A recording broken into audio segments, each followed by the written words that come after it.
Olá, pessoal. Estou aqui para ministrar aula sobre o processo administrativo direção. A gente já teve em alguns momentos conhecendo as outras fases do processo administrativo, como planejamento e organização, e agora a gente vai estudar em profundidade, um pouco mais profundo, o processo direção. A direção, ela existe para conduzir grupo de trabalhadores para alcançar o resultado. Então, o que a gente precisa ter em mente é que esse processo administrativo, essa fase do processo administrativo, ela vai nos conduzir a ter resultados melhores por meio das pessoas. Não esquecendo que as organizações, elas têm por base um sistema sociotécnico, ou seja, formado por pessoas e formadas por instrumentos, tecnologias que juntos vão oferecer serviços e produtos para a comunidade e para os clientes. E nesse fluxo, agora que a gente vai estudar, a gente vai ter um enfoque maior em como conduzir as equipes para alcançar os melhores resultados. Essa função administrativa, ela é recheada de teorias que foram formuladas a partir de estudos comportamentais dentro das organizações. Esses estudos, em geral, foram conduzidos por psicólogos, sociólogos, pessoas que estudavam o comportamento humano, a partir daí criou a teoria que ela acreditava ser importante para ajudar os líderes, os gestores a conduzirem suas equipes, e é isso que a gente vai estudar agora, ok? Mas, primeiramente, eu queria que vocês entendessem o que é direção no sentido eh, organizacional, né? No sentido gerencial. Então, direcionar é a função administrativa que vai articular a atividade das pessoas dentro da organização. Por quê? Porque as pessoas é que promovem os resultados dentro das organizações juntamente com a tecnologia, com os instrumentos que ela tem a seu dispor para exercer o seu trabalho. O processo de direção está muito conectado com as habilidades que a gente estudou, né, no início do semestre. A gente estudou quais seriam as habilidades e papéis do gestor, e o processo de direcionar uma equipe está muito conectado com as habilidades interpessoais. E quando a gente pensa nas habilidades interpessoais, a gente vai lembrar de comunicação, de transmitir informações de maneira coerente, de motivar a equipe, de saber liderar, ou seja, fazer com que as pessoas façam aquilo que você quer de maneira voluntária. Então, a direção é esse processo que está relacionado às competências e habilidades do gestor relacionadas à questão interpessoal. E também é importante a gente também ressaltar aqui nesse momento que a direção vai envolver o papel de orientação, motivação, comunicação e liderança de uma equipe, que vai tentar, através dessas atividades, dessas atribuições de motivar, orientar, liderar, equilibrar os objetivos dos trabalhadores com os objetivos das organizações, de modo que a empresa atinja os objetivos dela por meio dos trabalhadores e os trabalhadores atinjam seus objetivos pessoais, profissionais, por meio da empresa. A primeira teoria que a gente vai estudar é a teoria X e Y. É uma teoria que foi criada para tentar compreender os perfis gerenciais a partir do comportamento das pessoas dentro das organizações e como esses gestores enxergavam o seu time e a sua equipe. Ela foi criada por um psicólogo na década de 50 chamado Douglas MacGregor, e ele estabeleceu que existiam duas abordagens, a teoria X e a teoria Y.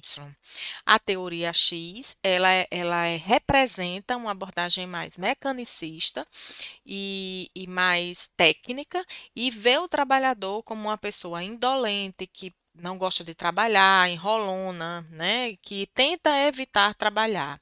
É um trabalhador que não gosta de fazer aquilo que foi regulamentado pela empresa, então ele não gosta de obedecer às regras organizacionais. Em geral, ele segue a regra que está na cabeça dele, ele faz do jeito que ele quer, da forma que ele quer, ou que informalmente, dentro dos grupos sociais que ele pertence, foi definido, né? Então, são trabalhadores que só vão fazer o que tem que ser feito ou produzir e dar resultado para a empresa se for controlado, supervisionado de maneira cerrada ou ameaçado para alcançar essas metas organizacionais. Além disso, esses trabalhadores, eles não representam grande ambição, eles não apresentam grande ambição, e ele está ali na empresa apenas para satisfazer a sua necessidade de segurança, acima de qualquer outro fator relacionado ao trabalho dele. Então, esse é o perfil do trabalhador que é caracterizado dentro da teoria X, e a partir desse perfil do time, eu tenho também a concepção de um perfil gerencial que vai conduzir esse time, enxergando esse time de maneira mecânica, focado muito no resultado.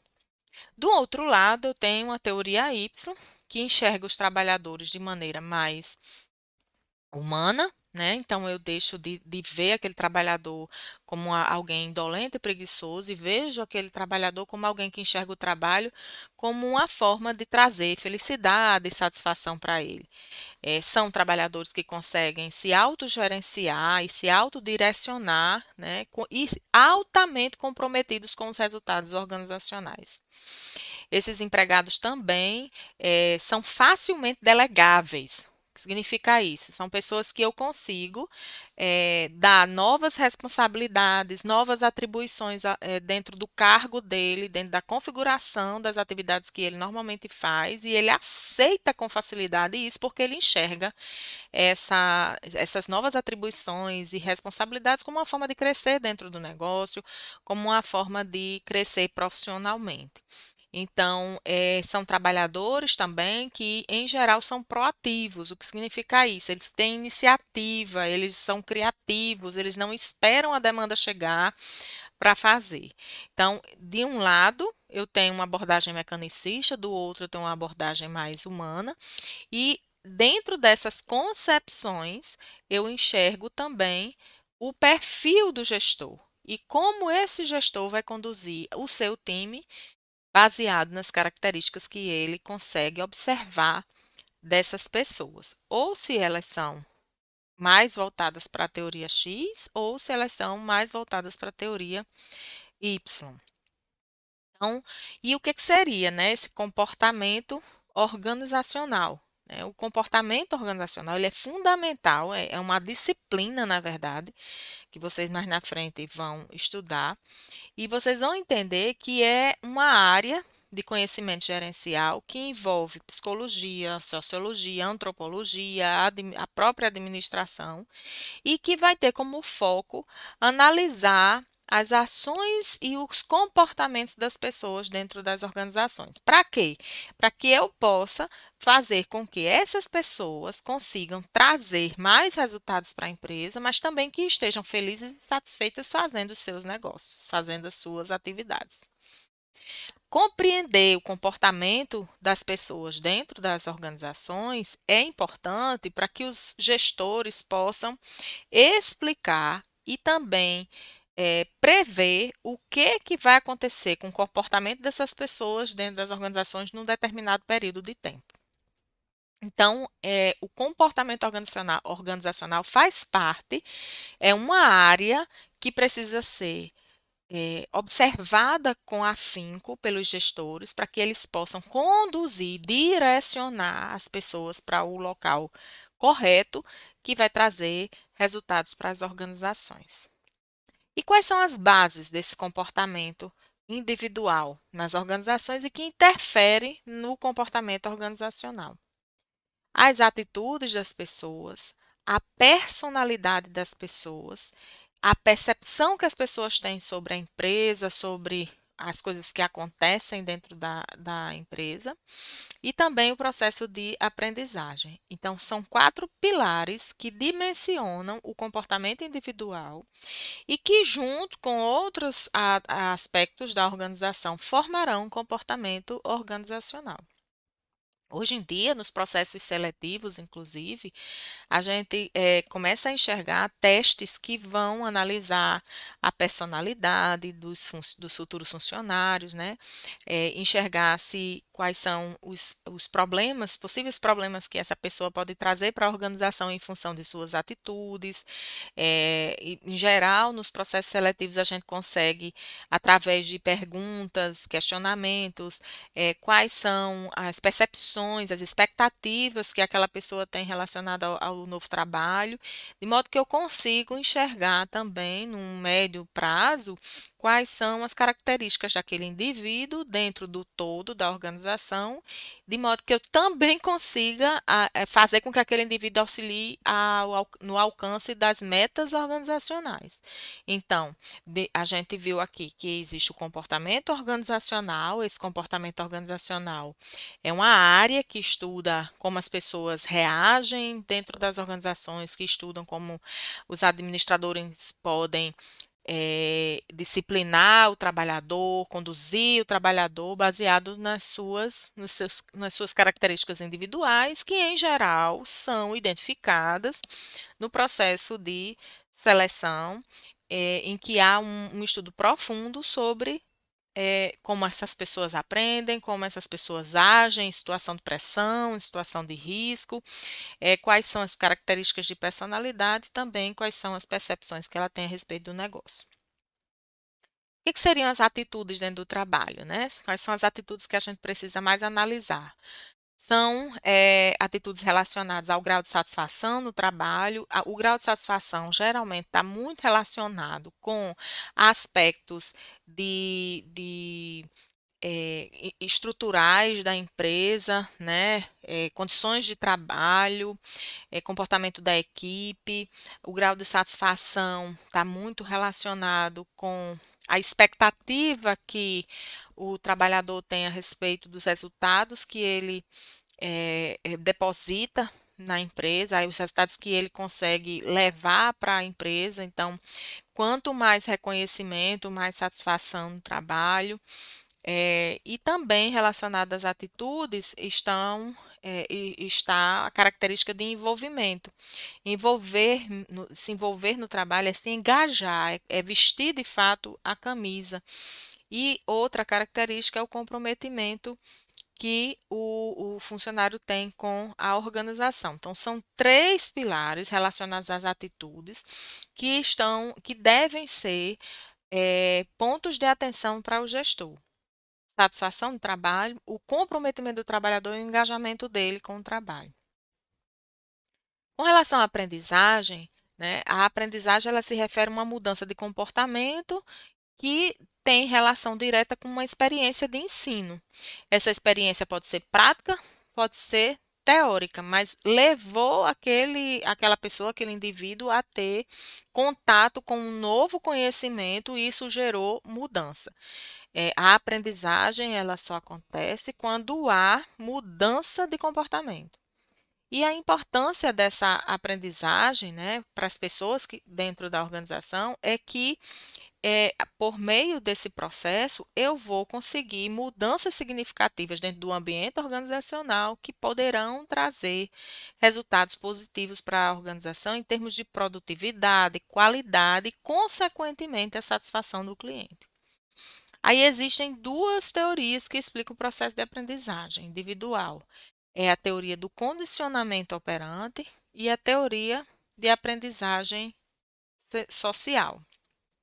Essas duas teorias, elas têm condições diferentes de análise. Uma é de como eu opero, como eu ajo dentro da organização, e a outra está muito relacionada a questões técnicas e a outra muito relacionada às questões comportamentais dentro da organização. É até bom lembrar que dentro desse contexto, né, hoje em dia as pessoas elas são muito mais demitidas por falta de competências sociais do que competências técnicas. A competência técnica você adquire estudando, lendo livros, fazendo faculdade, cursos técnicos, treinamentos, capacitações, e isso aí está aberto a todo mundo. Hoje a internet ela proporciona isso. né? Hoje, por meio da internet, você tem cursos gratuitos, você tem atividades técnicas que vão lhe trazer conhecimento, que vão lhe deixar num nível de conhecimento muito diferenciado, inclusive, se comparado com outras pessoas, mas o que tem de peso influenciado nas demissões e também nas admissões são as questões comportamentais. Quão empático eu sou, se eu sei saber ouvir, se eu sou uma pessoa que não gosto de fofoca, não crio confusão. Então, esse tipo de postura, né, postura comportamental, e está muito relacionado com os valores do empregado, influenciam na decisão da empresa ficar com ele ou não. Quais são as bases do comportamento de grupo? Então, a gente viu as bases do comportamento individual e agora do comportamento de grupo dentro das organizações. São quatro. Quais são os papéis? Ou seja, as entregas, o que que eu tenho que entregar? Por exemplo, eu sou professora, qual é o meu papel? Levar o ensino para os meus estudantes por meio de aulas planejadas, né? Eu preciso estudar, então são os papéis. As normas são as regras da organização, regras formais e que conduzem o trabalhador para um determinado lugar, né? O status, que é relacionado ao cargo, ao nível hierárquico que a pessoa ocupa, e coesão, que está muito relacionado com coesão entre as. Coesão é liga, tá?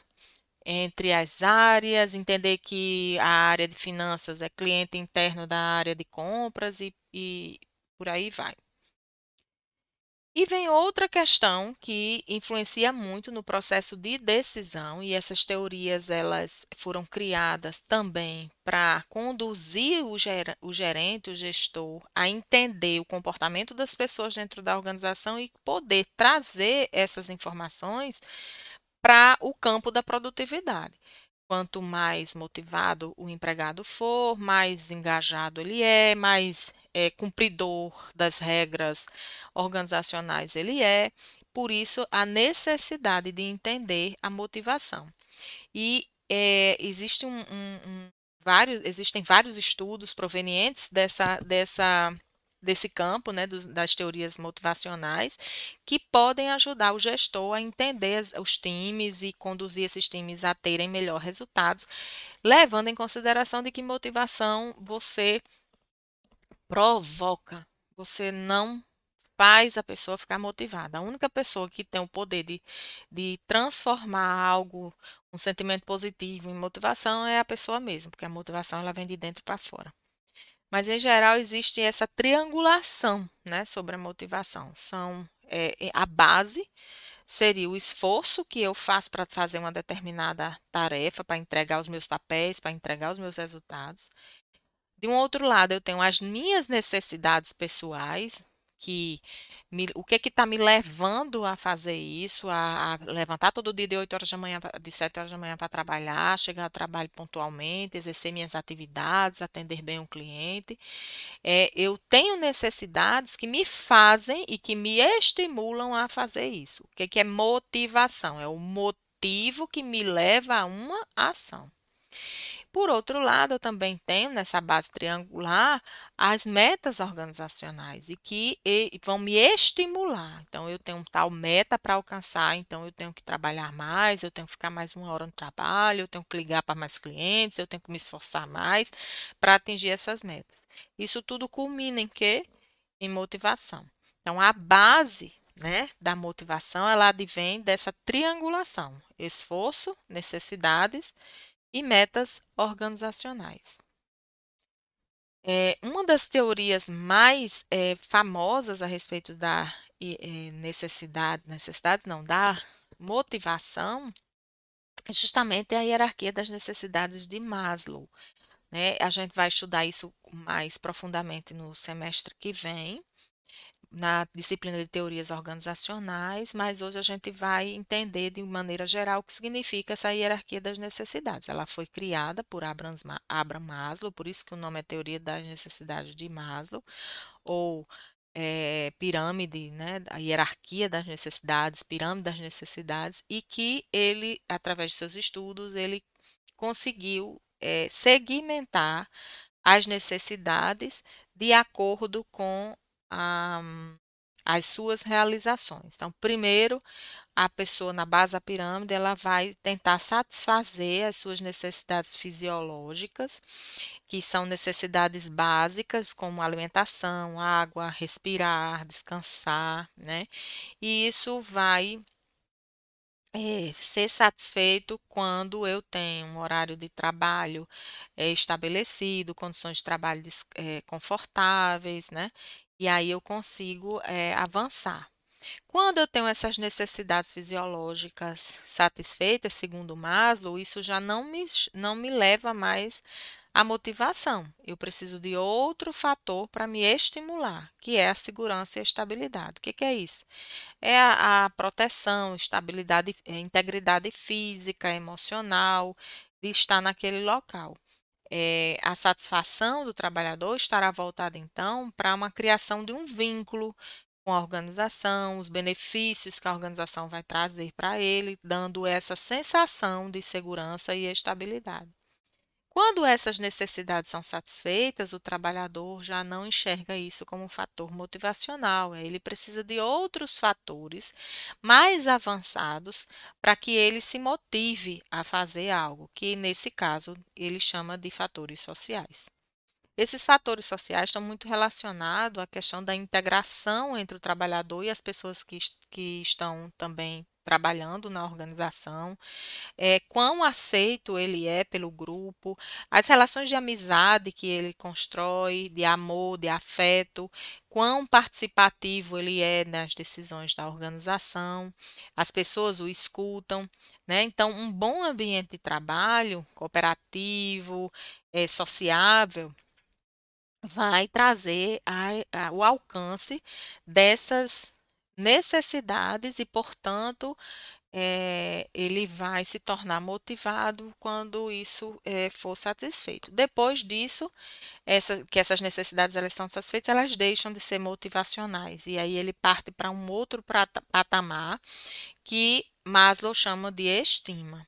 E na estima, a estima, né, está relacionada a alguns aspectos de necessidades, como a necessidade de se realizar, a liberdade que ele tem no trabalho, o status que o cargo dá, a, ao grau de reconhecimento que ele tem trabalhando naquele local, a independência que ele tem, a autonomia, né, para trabalhar. E a satisfação está muito relacionado à delegação, ao aumento de responsabilidades, ao prestígio que a pessoa tem em trabalhar naquela empresa, em ocupar aquele cargo, em trabalhar naquele setor, em o prestígio de conseguir se comunicar diretamente com o presidente, com o diretor. Isso pode ser satisfeito, e à medida que isso for satisfeito, ele deixa de ser um aspecto motivacional.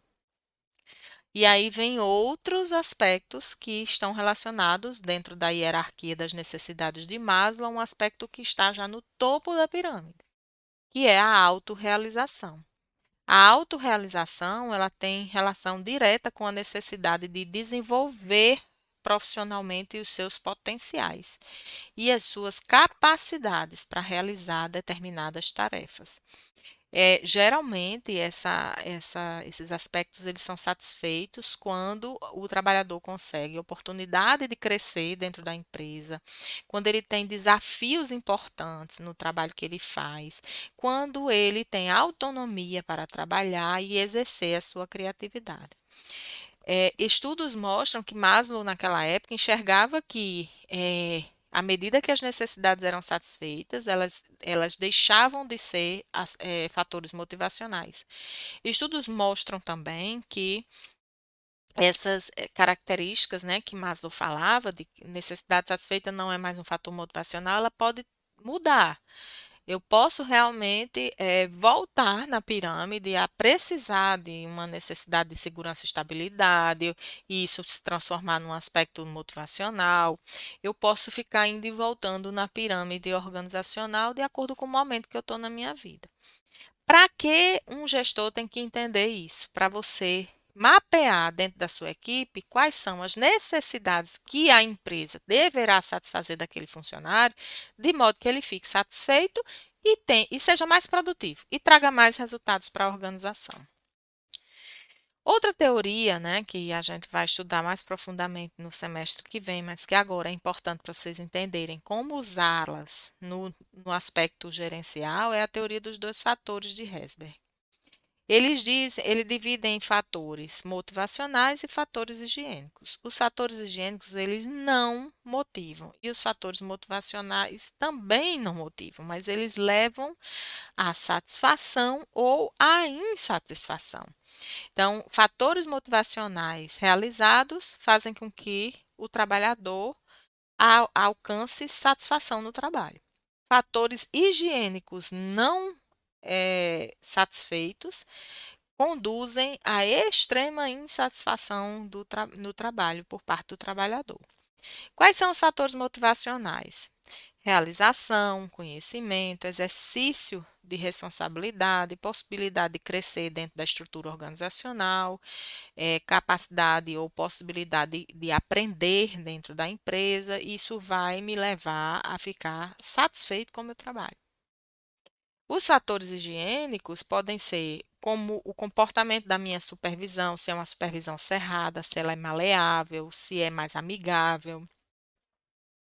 Políticas da empresa, ou seja, as regras da empresa, a questão salarial, plano de cargos e salários, os relacionamentos interpessoais, as condições físicas de trabalho, conforto térmico, conforto ergonômico e a segurança. Isso vai me levar, se não for satisfeito, à insatisfação no trabalho.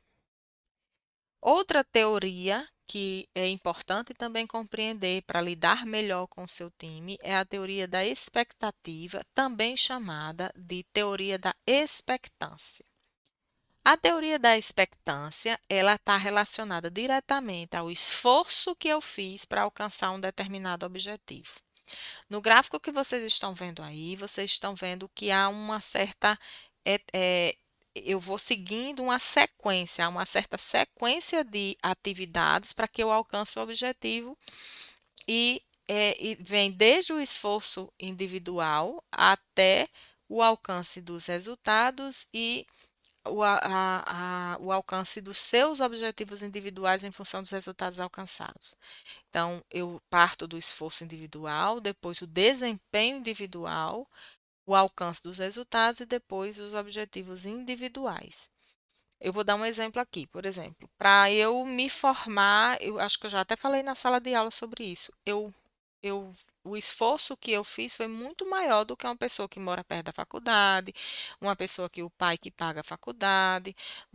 Então, tudo que uma pessoa que tem mais dificuldade, mais barreiras para fazer, para alcançar um determinado desempenho, vai mudar o grau de expectativa que ele tem com relação ao que ele vai alcançar. Eu alcancei isso, então o que que eu mereço ganhar em função desse esforço que eu fiz? E o outro fez a mesma coisa com um esforço menor. E aí a expectativa relacionada ao que ele ganha ou não com relação ao esforço que ele fez é diferente. Por quê? Porque o esforço de um é diferente do esforço do outro. Essa teoria da expectância é uma teoria muito ligada ao grau de esforço para a realização de uma tarefa e o alcance do seu desempenho. As visões contemporâneas da motivação, ela segue quatro vertentes, né? É a rotação de cargo, então é importante que as empresas, isso nas visões contemporâneas, para manter a equipe motivada, ela faça um rodízio com funcionários para ele conhecer todos os setores, por exemplo. Isso acontece muito em programas de trainee. Esses programas de trainee acontecem em grandes negócios, em grandes empresas. Você entra e você passa por todos os setores operacionais do negócio para você entender o funcionamento. E, de certo modo, isso vai te instigando, né, a ver a empresa de maneira holística, entender toda a operação, certo? Outra forma é a expansão do cargo. A expansão do cargo é aumento mesmo de responsabilidade, é o que a gente chama de empowerment ou empoderamento do trabalhador para que ele consiga fazer mais coisas, mas com poder de tomada de decisão. E está relacionado com essa outra bolinha que tem aqui, empowerment. Expandir o cargo é possível quando eu dou poder de tomada de decisão.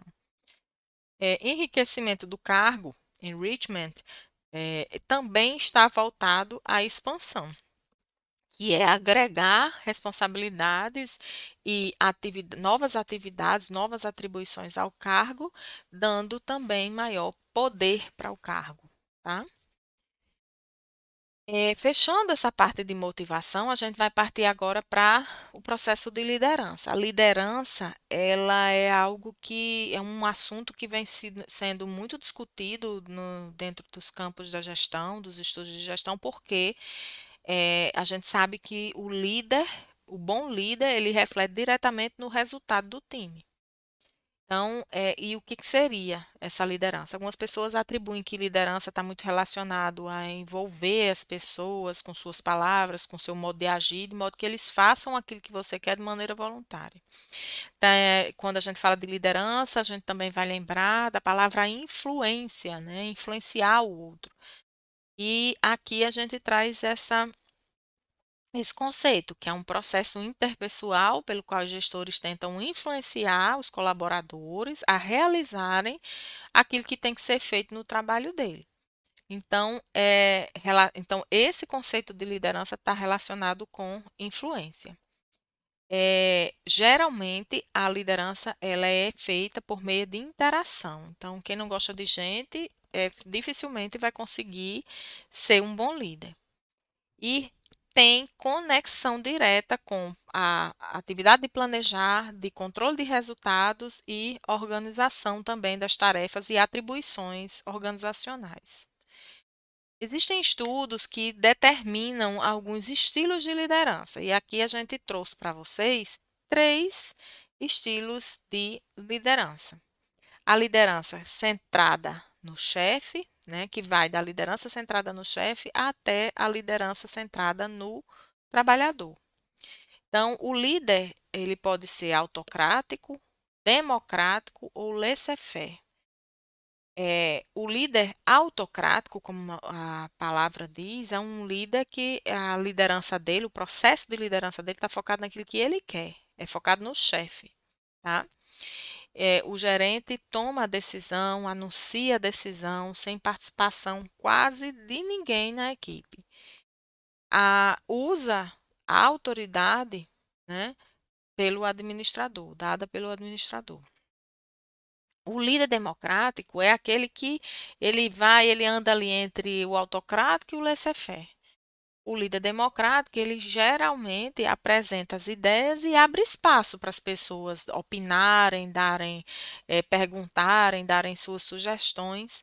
Apresenta uma decisão provisória, mas que pode mudar de acordo com o que a equipe pensa, tá? Ele apresenta o problema, recebe as sugestões, muda de opinião quando necessário. O laissez-faire, aí você vai vendo que vai ficando mais livre. Laissez-faire é uma palavra em francês que significa isso, a liberdade, né? Eu vou ali, vou deixando as pessoas agirem de acordo com o que elas querem. Então, os gerentes definem alguns limites, mas quem toma a decisão mesmo é o grupo. O gerente dá, aí num campo mais avançado ainda, onde a liderança é centrada no subordinado de fato, o gerente dá liberdade aos subordinados para atuar dentro dos limites. Então, eu vou de uma liderança focada nas decisões do chefe até uma liderança focada nas decisões do grupo, que vão do líder autocrático, líder democrático, até o líder laissez-faire.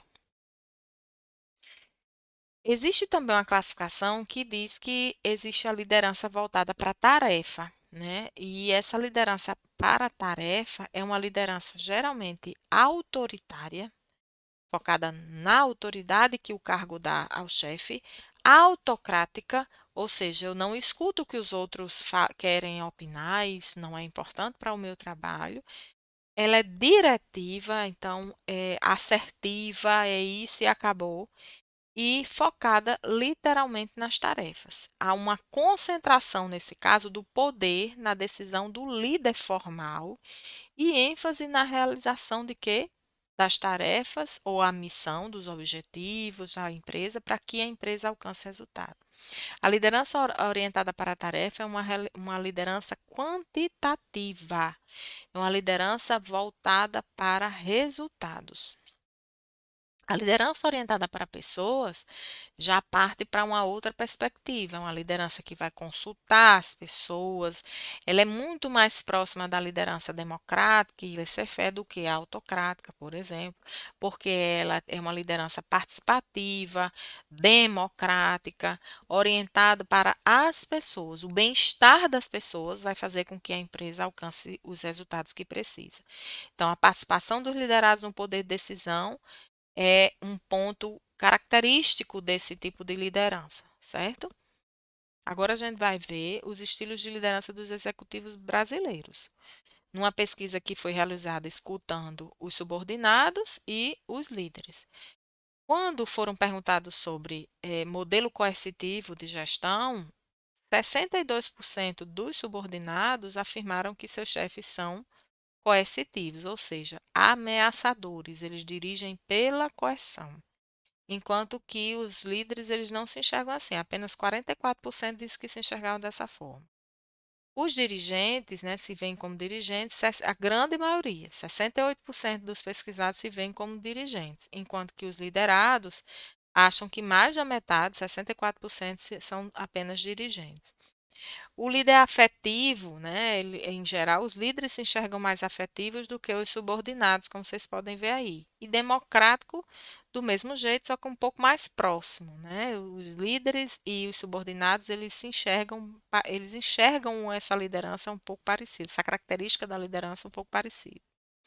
O modelador, eles também estão aí com um patamar de 5% de diferença, sendo que os subordinados veem mais modelador do que o líder. E treinador também uma diferença significativa de treinador, né? Porque os subordinados enxergam os líderes mais como treinador do que eles mesmos. Então, existe aí nessa pesquisa uma característica importante que são as visões diferentes que os subordinados têm a respeito do trabalho de seus líderes com eles. Então é isso. A liderança é uma forma, né, importante de conduzir a empresa, porque é através da liderança que a gente consegue, da direção, que a gente consegue fazer com que as pessoas, que são a força motriz do negócio, tragam os resultados que a empresa espera.